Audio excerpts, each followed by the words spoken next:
नवंबर 2016 रात के 8:15 इस्लामाबाद, पाकिस्तान।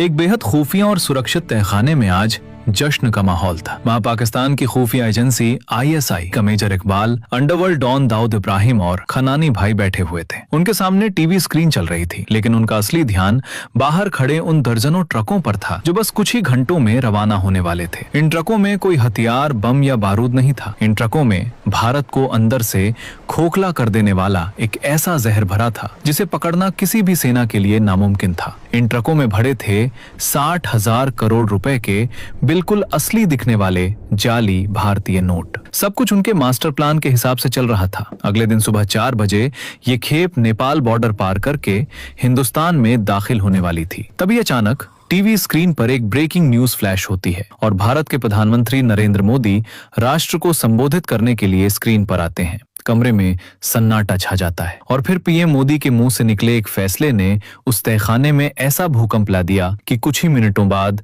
खनानी नाम का वो मास्टरमाइंड हाहाकार करता हुआ इमारत की छत पर दौड़ता है और वहां से कूदकर अपनी जान दे देता है। आखिर उस रात ऐसा क्या हुआ था?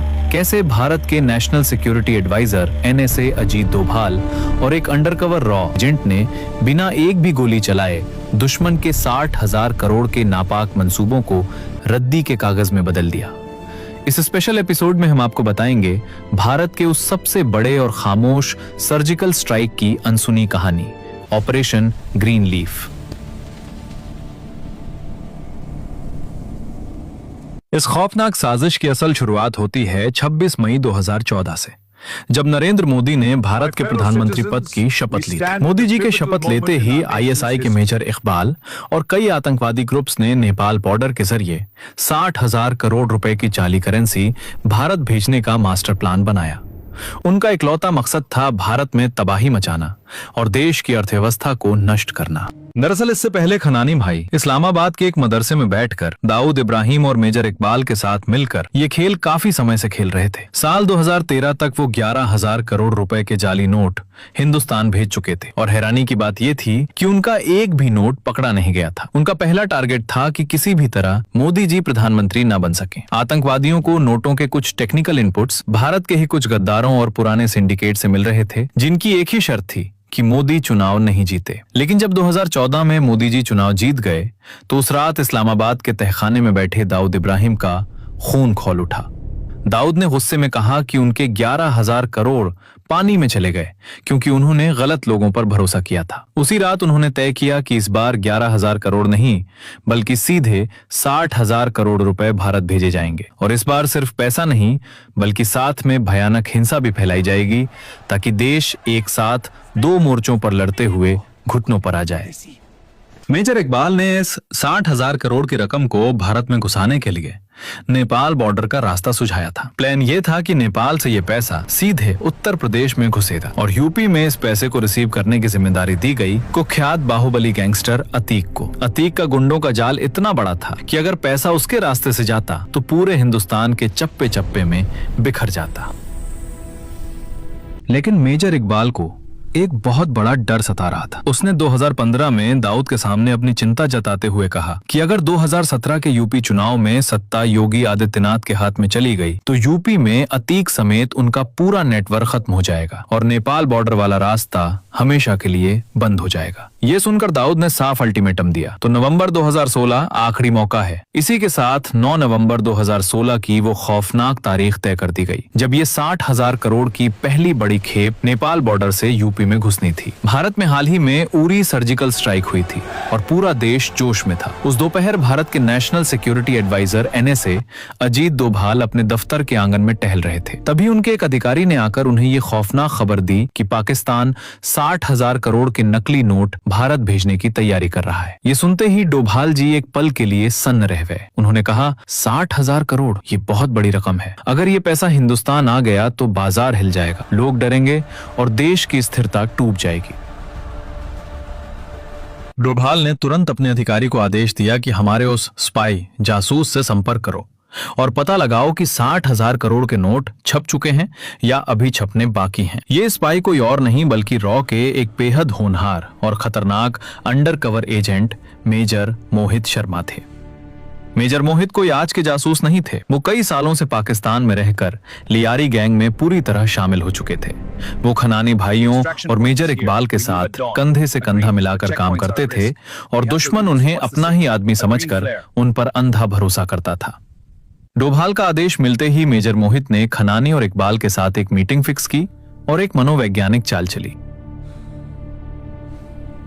बातों बातों में मोहित ने उनसे कहा कि नेपाल बॉर्डर का रास्ता अब सुरक्षित नहीं रहा है। हिंदुस्तानी एजेंसियां वहां नजर रख रही हैं। मोहित ने उन्हें हिंदुस्तान में पैसा सुरक्षित पहुंचाने के कुछ नए रास्तों का झांसा दिया। उनके इस झांसे में आकर खनानी उन्हें सीधा इस्लामाबाद की एक खुफिया फैक्ट्री और गोदाम में ले गया।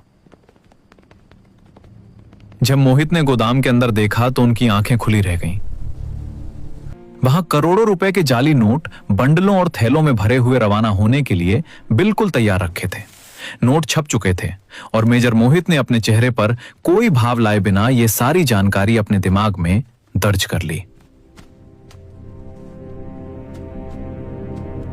उसके बाद मेजर शोभित शर्मा ये खबर अजीत दोवल को भेजते हैं कि नोट छप चुके हैं। 16 नवंबर 2016 को ये नोट भारत भेजे जाएंगे। ये पक्की खबर दिल्ली पहुंचते ही अजीत डोभाल सीधा पीएमओ पहुंचे, जहां प्रधानमंत्री मोदी जी मौजूद थे। डोभाल ने सीधे शब्दों में कहा, सर, ऑपरेशन ग्रीन लीफ को जितनी जल्दी हो सके लागू करना होगा। इस बार 60,000 करोड़ नेपाल बॉर्डर से आने वाले हैं। पीएम मोदी गहरी सोच में पड़ गए। उन्हें पता था कि अगर इसे अचानक लागू किया गया तो देश में बड़ी हलचल मचेगी और आम आदमी को भारी परेशानी होगी। मोदी जी ने चिंता जताते हुए कहा कि डोभाल जी, ये सही कदम नहीं होगा। लेकिन डोभाल जी ने अपनी आंखों में दृढ़ता लाते हुए कहा, सर, अगर ये पैसा हमारे देश में आ गया तो आतंकवाद को रोकना नामुमकिन हो जाएगा। ये सिर्फ करेंसी नहीं, ये उस नेटवर्क की रीढ़ है जो देश में हिंसा फैलाना चाहता है। जब मोदी जी ने पूछा कि क्या कोई और तरीका है, तो डोभाल ने दो टूक जवाब दिया कि सर, पैसा छप चुका है और यूपी से बॉर्डर तक उनका नेटवर्क बहुत मजबूत है। इसके अलावा कोई रास्ता नहीं बचता। हालांकि डोभाल जी ने एक शर्त रखी, ऑपरेशन ग्रीन लीफ लागू करने से पहले यूपी में अतीक अहमद के उस नेटवर्क को तोड़ना होगा, वरना पैसा किसी न किसी रास्ते से अंदर आता रहेगा। 7 नवंबर की सुबह डोभाल जी सीधे यूपी के डीजीपी से मिले। आदेश बिल्कुल स्पष्ट था, पीएमओ का हुक्म है, अतीक को जितनी जल्दी हो सके गिरफ्तार करना है। डीजीपी ने चिंता जताई कि अतीक का नेटवर्क बहुत बड़ा है और उसे अचानक उठाने से शहर में दंगे और सांप्रदायिक तनाव भड़क सकता है। डोभाल ने बेहद सख्त लहजे में कहा, यह देश की सुरक्षा का सवाल है, तो जो गड़बड़ी होगी वो किसी दंगे से बड़ी होगी। ये काम जल्द से जल्द होना चाहिए। यूपी की स्पेशल टास्क फोर्स एसटीएफ को तुरंत अलर्ट पर रखा गया। अधिकारियों को क्लोज डोर ब्रीफिंग दी गई और बिना किसी लीक के एसटीएफ के जवानों ने सादे कपड़ों में ऑपरेशन को अंजाम दिया। 48 घंटे के अंदर ही बाहुबली अतीक को पुलिस की गिरफ्त में ले लिया गया। दुश्मन का वो रिसीविंग नेटवर्क जो भारत में जहर फैलाने वाला था, उसे बॉर्डर पार करने से पहले ही नेस्त नाबूद कर दिया गया।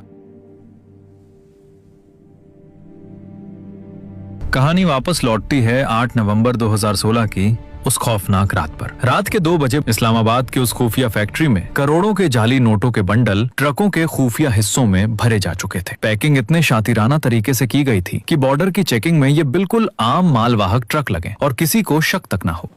जैसे ही आखिरी बक्सा लोड हुआ, मेजर इकबाल ने सीधा यूपी के बाहुबली अतीक को फोन घुमाया। मेजर इकबाल को इस बात की रत्ती भर भी भनक नहीं थी कि अतीक इस वक्त आजाद नहीं बल्कि यूपी एसटीएफ की गिरफ्त में। फोन पर इकबाल का सीधा हुक्म था, 9 नवंबर की सुबह 4 बजे तुम्हें हिंदुस्तान की तरफ से ट्रक हर हाल में रिसीव करने हैं। लेकिन अतीक कोई सड़क छाप गुंडा नहीं था। उसका खौफ और क्रिमिनल नेटवर्क इतना तगड़ा था कि वो पुलिस कस्टडी या जेल की भारी सुरक्षा के बीच से भी अपना पूरा सिंडिकेट चला सकता था। एसटीएफ की गिरफ्त में होने के बावजूद अतीक ने इतनी सफाई से बात की कि मेजर इकबाल को जरा भी शक नहीं हुआ। फोन कटते ही अतीक का वो खौफनाक स्लीपर सेल एक्टिव हो गया। पुलिस की नाक के नीचे से बिना किसी भनक के उसके सबसे भरोसेमंद गुर्गों को बॉर्डर की तरफ रवाना होने का सीक्रेट फरमान मिल चुका था। दुश्मन का रिसीविंग नेटवर्क अभी भी जिंदा था। 8 नवंबर की शाम ढल रही थी। इस्लामाबाद की फैक्ट्री में ट्रकों का काफिला हिंदुस्तान में तबाही मचाने के लिए बिल्कुल तैयार खड़ा था। बस रवाना होने की एक आखिरी हरी झंडी का इंतजार था और उसी भीड़ के बीच मौत के साये में खामोशी से खड़े थे हमारे अंडरकवर एजेंट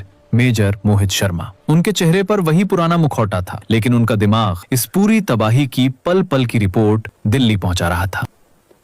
रात 8:15 बजे इस्लामाबाद के उस कमरे में दाऊद, मेजर इकबाल और खनानी टीवी स्क्रीन के सामने बैठे ट्रकों के बॉर्डर पार करने का इंतजार कर रहे थे। तभी एक आदमी भागता और हांफता हुआ कमरे में घुसा। भाईजान, टीवी पर देखो क्या आ रहा है। सब टीवी की तरफ मुड़े। स्क्रीन पर मोदी जी सीधे देश को संबोधित कर रहे थे और उन्होंने वो ऐतिहासिक ऐलान कर दिया कि आज रात से 500 और 1000 के नोट बंद हो जाएंगे। एक ही झटके में ट्रकों में भरा 60,000 करोड़ का जाली खजाना महज रद्दी के कागज में बदल गया। इस भयंकर सदमे और अपनी सालों की मेहनत को राख होता देख खनानी बदहवास होकर कमरे से बाहर निकला, छत पर गया और वहां से नीचे गिरकर उसने अपनी जान दे दी। दोस्तों, ये कोई आम राजनीतिक फैसला नहीं था। ऑपरेशन ग्रीन लीफ हिंदुस्तान की इंटेलिजेंस हिस्ट्री की वो सबसे बड़ी लड़ाई थी, जो किसी बॉर्डर पर हथियारों से नहीं बल्कि एक मास्टर स्ट्रोक से लड़ी गई। अजीत डोभाल और मेजर मोहित शर्मा जैसे उन गुमनाम शूरवीरों ने खामोशी से वो कर दिखाया जिसका श्रेय उन्होंने कभी नहीं मांगा।